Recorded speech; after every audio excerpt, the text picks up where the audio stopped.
Hi, good evening. Welcome everybody, and thank you for logging on to our meeting tonight. My name is Kelly Johnston Dorsey. I'm with the City of Omaha. And in May 2019, the City of Omaha and Omaha Housing Authority were awarded a $25 million 5-year grant for the replacement of Spencer homes, investments in people, and physical improvements in the North 30th Street area. This brings the opportunity for a lot of construction jobs. Considering the work is federally funded, we have to federal regulations. The purpose of this meeting is the upcoming bidding and construction job opportunities, those federal requirements, and the resources available that will help make those federal requirements a lot easier. So I'm going to turn it over to Alyssa to introduce our partners and those resources tonight. Thank you. And I actually should introduce myself. I'm Alyssa Solacek. I'm a city planner for the city of Omaha. And we have a lot of different organizations that are represented tonight and several different presenters that you'll hear from. So City of Omaha, our city planning department is involved. The National Able Network will be part of our breakout session. NBDC will also be part of a breakout session. The Omaha Housing Authority is here, 75 North Revitalization. Bryn Shore will be presenting later. The Greater Omaha Chamber, of course, they've helped us set up the technology aspect of this, and so we appreciate that. Heartland Workforce Solutions will also be part of a breakout session, and then the Nebraska Department of Labor will also talk about some of their programs. So our agenda for tonight, kind of the first major item that we'll go over is the upcoming projects that will be in the Choice Neighborhoods area in North 30th Street. And so we'll talk specifically about kind of the more recent projects that will, first of all, we'll talk about kind of the overall schedule of the project, and then we'll talk about a few that are upcoming in the next, probably the next quarter or next year. And then we'll also highlight a few other opportunities as well. Then the next section, I will talk about aspects that are related to government contracting. Because we're working on a Choice Neighborhoods project, there are some federal programs and requirements, as well as some local programs and requirements that are going to be part of these projects. So Section 3, Davis-Bacon, and Section 3 and Davis-Bacon are the federal programs, and then the governmental checklist is actually a city planning document that we use for projects that we put out to bid. Then after those two sections, we'll pause briefly to answer any questions that you guys might have. And then at the end, we will go into some breakout sessions that will kind of go back to back. So we'll start off with NBDC, who will talk about SAM registration and other business certifications. Reach will talk about bidding assistance. We'll have a couple of resource providers that will talk about education and training opportunities. And we'll have a presentation on some Department of Labor programs. And then we will end the evening with some networking opportunities for general contractors and subcontractors, primarily with Bryn Shore and the Greater Omaha Chamber as well. So with that, I actually am going to allow Todd Lieberman to introduce himself and to share his screen.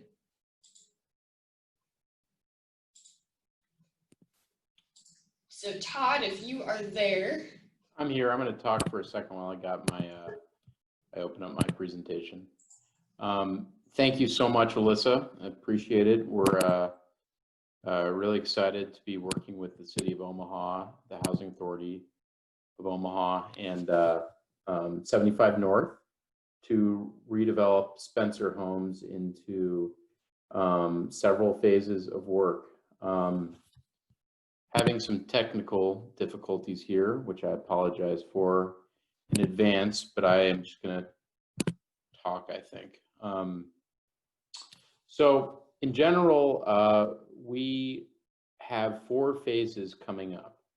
The 4 phases will start work in 2021, the second quarter, and then 2022, second quarter, 2 projects each during that time.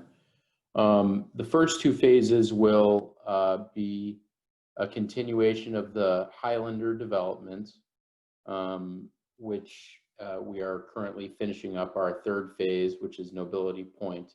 The next 2 phases will be a total of 111 units and about 47 units. So those 2 phases will break ground again in 2021. We've made some changes since our last presentation here. We have gone out to a number of general contractors for an RFQ and received about 10 responses. We're expecting a few more to come in for the first phase, which is Overlook and Wade and Burdett and Wade, which is 111 units.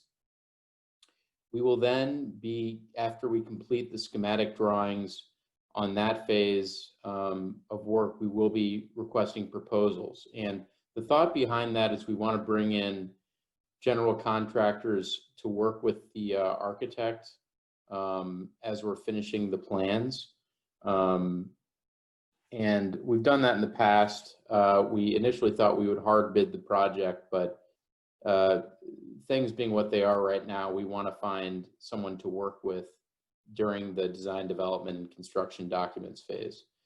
That RFP will be released within about a month, so expect it in November, December of 2020.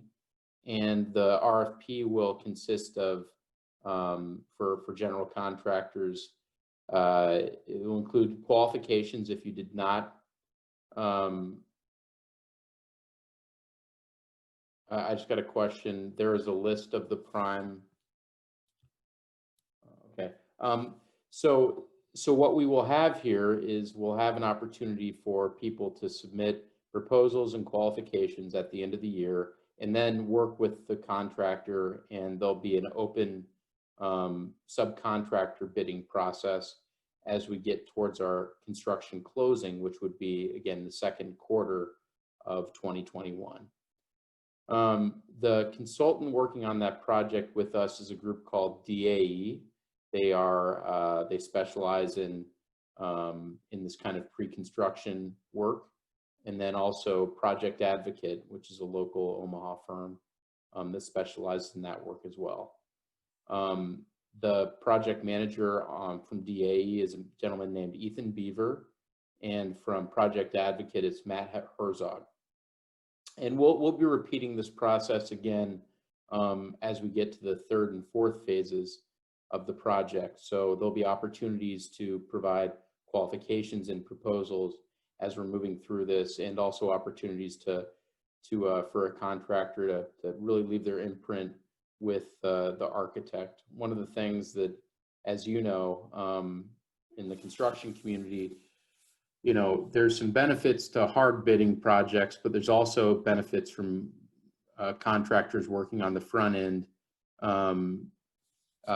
in the process of an integrated design process where you're actually working with the architect to make sure things are buildable. So with that, I'm sorry I didn't have my presentation that I could get up on the screen here, but I will be able to provide that to the group via email. If you leave your email, we will send that out. So I'm sorry we're not able to meet in person for this meeting, but we really appreciate your interest in the project.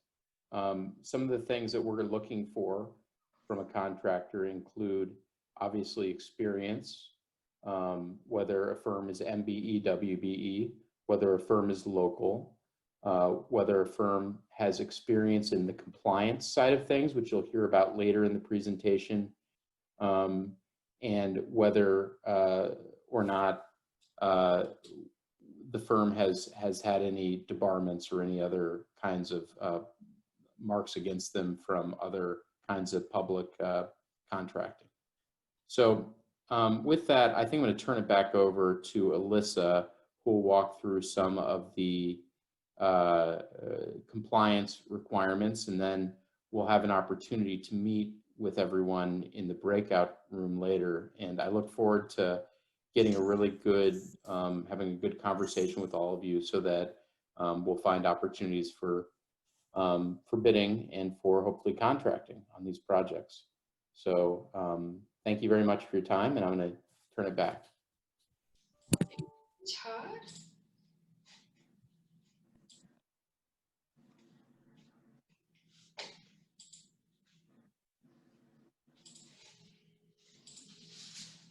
Okay, so for those of you that are kind of joining us just now, what I'm going to talk about here, and I'm going to keep adding people in kind of as we go.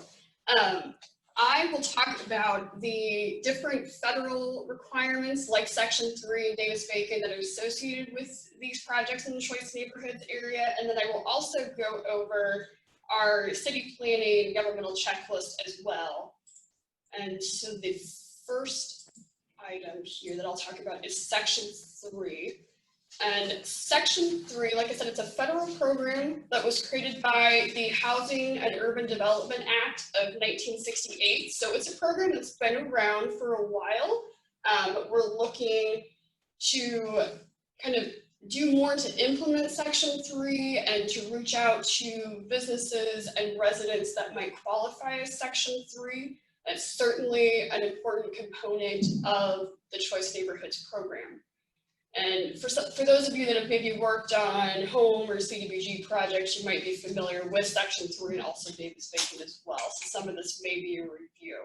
But the overall purpose of Section 3 is to create economic opportunities for low-income individuals in an area where federal funds are used to finance construction projects and other local improvements. And when I talk about economic opportunities, I'm talking about employment, training, and contracting as kind of general concepts. But the overall idea with Section 3 is that when there's a federal project brought into an area, which generally with these programs is a lower income area, the idea is to create opportunities for those in the area as a result of the construction project. So when it also is looking to promote economic self-sufficiency through long-term jobs. And there's generally 3 categories that we talk about as far as jobs. Construction is probably the one that we all are most familiar with here. Professional is another major category. Some examples there: accounting, architecture, engineering, project management. But probably the second most common outside of construction is post-construction. This might be hospitality services, secretarial positions, janitorial, landscaping, or, you know, when we're talking about housing projects, perhaps lease management services might also be categorized there. So Section 3, there are generally 2 different types of Section 3. 2 major categories, one being a Section 3 resident and the other being a Section 3 business concern. And the information that I have up here, that is representing the current rule for Section 3. There actually was recently a new rule that's been published by HUD.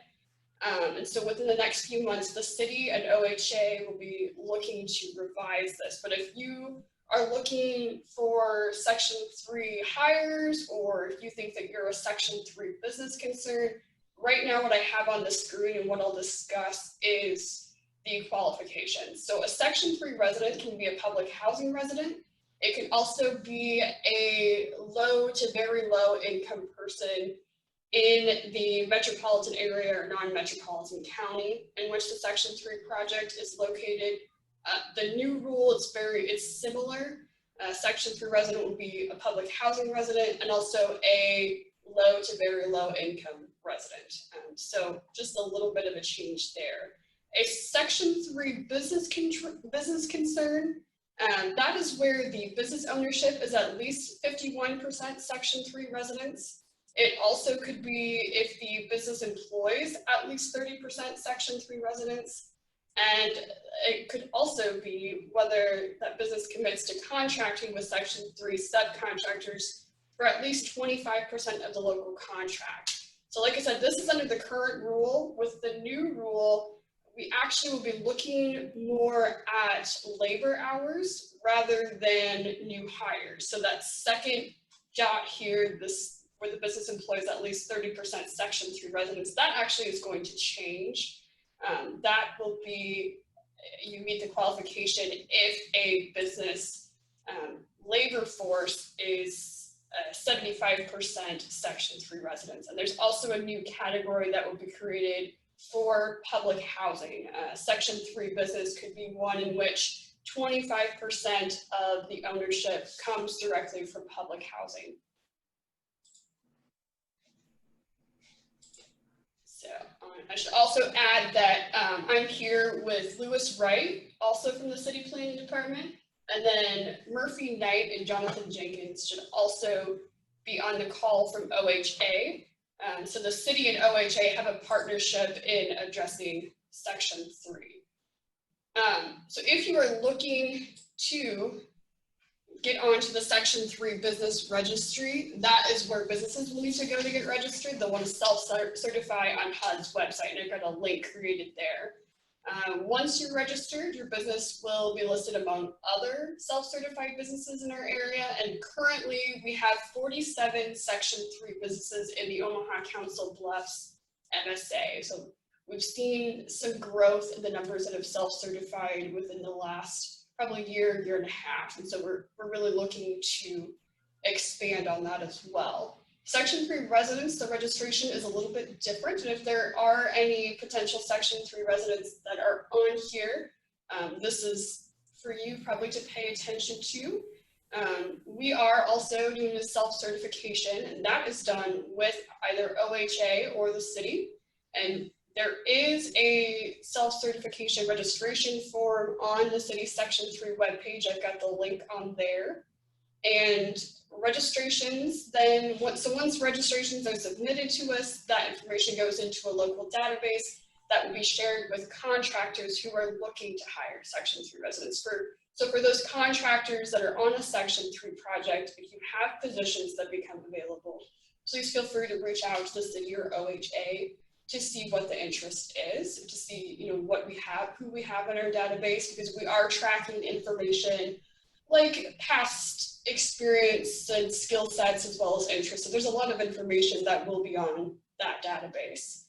And so for those that are looking to submit the resident registration information, we ask for some proof, for just some documentation of your qualifications. And these are generally a copy of a lease, copy of participation in the public assistance program, or just some kind of indication of your income.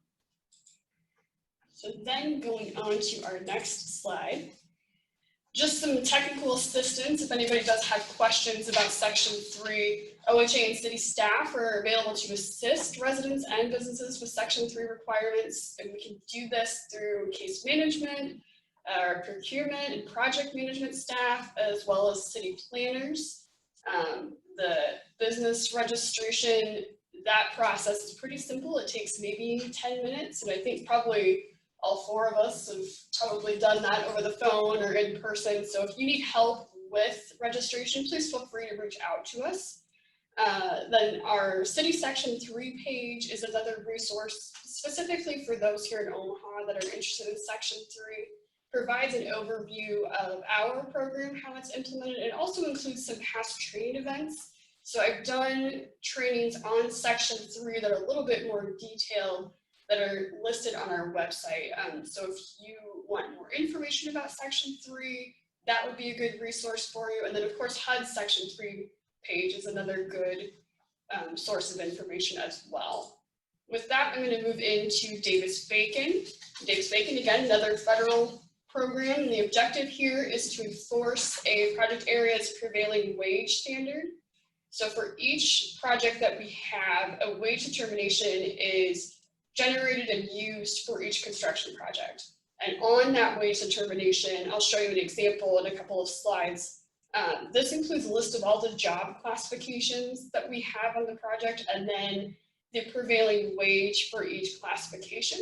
And when I'm talking about prevailing wage, what I'm talking about is the hourly wage rate plus the fringe benefit rate that goes with that as well. So the prevailing wage is the hourly wage plus the fringe wage. And with Davis-Bacon, workers are required to be paid on a weekly basis, and certified payroll forms should be submitted to the compliance officer on a weekly basis. And so then, as I or others in our office receive payroll forms, we will look at that and provide feedback to any contractors and subcontractors, and we will also conduct site interviews with an employee in each wage classification, again, just to look at the work that's being done and the wages that are being paid. And an employee on Davis-Bacon, an employee can be paid more, but not less as a result of the Davis-Bacon project. So for some technical assistance questions, we do hold Davis-Bacon pre-construction conferences prior to the issuance of a notice to proceed for each project that we work on. So, if I'm working on a project that has Davis-Bacon, I'll meet with the contractor, the general contractor usually, and go over just the various aspects of the project. So how to fill out payroll forms if you're unfamiliar, when to submit information, what extra documentation we'll need. So we'll go over the requirements for that specifically. And again, the compliance officer is really just there to make sure the program is in compliance and to help answer any questions that might come up. And compliance officers can also assist with filling out payroll forms, especially if you're unfamiliar. That initial payroll form, it never hurts to have a second set of eyes or to have somebody look it over as well. And if there are any revisions, your compliance officer will also work through that with you. And then, just as you're looking to prepare bids, you will receive a copy of a wage decision at the time of bidding. And so if you have questions about the labor expenses related to the project, certainly you could ask your compliance officers about that as well. So this is really just the top part of a wage decision. I wanted to give you guys kind of a general idea of what some of this information is or some of the terminology I'm using. So this general wage decision number right here, this is the number and then the date. And then there are generally 4 different construction types. So here I'm looking at a building construction type, specifically for Douglas County. So here are a couple of wage examples, pretty common: carpenter, electrician. So here is this $27.61 is your hourly rate, and this $14.77 is your fringe rate for a carpenter. Here again is another example. So, I showed you specifically how it's listed on the wage decision, prevailing wage rate. But just because $27.61 is the standard rate and $14.77 is the fringe wage doesn't mean you have to do those numbers exactly. It can be a combination of the two to reach that $42.38 for the prevailing wage. So here's just a couple of examples that I provided just to give you an idea that there is a little bit of flexibility there. What we look at in the target here is that prevailing wage. Here is an example of a payroll form. If anybody has questions about filling out the payroll form, please feel free to contact me, and I can set up a time to go over that as well. What I showed you before was the first page. This is the second page. It's the signature page. So when we talk about, for section 3 now, having to look in the future at labor hours instead of hires, if you have a Davis-Bacon project in addition to the section 3 requirements, you're already with the Davis-Bacon payrolls tracking labor hours. So that information then is readily available to you and you're able to go back and pull that information for reporting purposes. Here, these are just some resources that I like to use, or a link here to that payroll form I just showed you. These guides here I think are just helpful in explaining what information needs to be on the payroll form. This cap law document, I think it's a little bit older, but it does provide some good examples, and I provided the page numbers for those examples as well. So now the last part of my presentation here is the city's governmental checklist. And so what this what this is used for. Basically, it's a tool that we use for federal, state, and local because federal, state, and local funding sources have different requirements for different projects. And so we use this checklist as a guide to help show contractors bidding on their projects what they need to submit and what documentation they need to have available for us for the bid.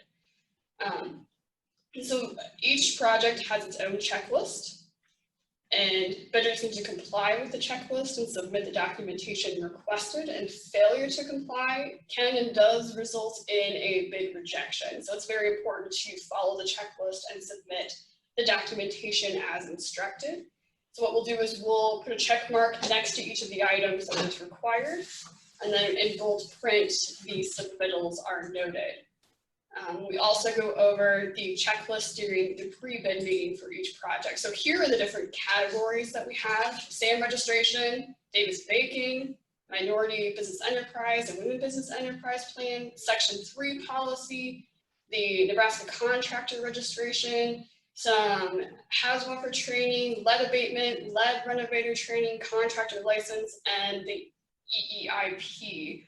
And so, like I said, for each project, there's a different set of these items that might be included on that checklist.